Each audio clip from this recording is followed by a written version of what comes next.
ভারতের প্রতিবেশী দেশটি বাংলাদেশে অভ্যুত্থান হয়েছে। পদত্যাগ করার পরে বাংলাদেশের প্রহরী শেখ হাসিনা দেশ ছেড়ে চলে গেছে। এমন পরিস্থিতিতে সেনাবাহিনী তার হাতে বাংলাদেশের ক্ষমতা নিয়েছে।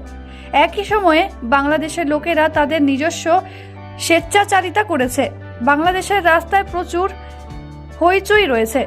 গণমাধ্যমের খবরে বলা হয়েছে, বিদ্যুৎ উল্টে যাওয়ার সাথে সাথে লোকেরা বাংলাদেশের সংখ্যালঘুদের আক্রমণ শুরু করেছে। বাংলাদেশ সম্পর্কে বিভিন্ন ধরনের প্রতিবেদন আসছে। এই প্রতিবেদনগুলি ভারতের জনগণকেও রেখেছে।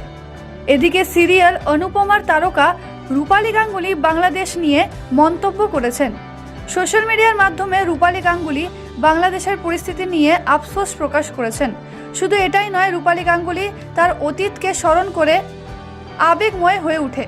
বাংলাদেশে সহিংসতার কথা বলতে গিয়ে রূপালী গাঙ্গুলি লিখেছেন, বাংলাদেশের হিন্দুদের উপর নৃশংসতার আমার চোখে জল এনে দিয়েছে। আমার বাবার শিকড় বাংলাদেশের মধ্যে দিয়ে যায়। বাংলাদেশে যে সংখ্যালঘুগুলি ঘটছে তা দেখে আমি ভয় পাচ্ছি। আমি মনে করি সময় এসেছে যে পুরো বিষয়কে সহিংসতার বিরুদ্ধে কণ্ঠস্বর উত্থাপন করা উচিত। যাই হোক না কেন, আমাদের বাংলাদেশের সংখ্যালঘুদের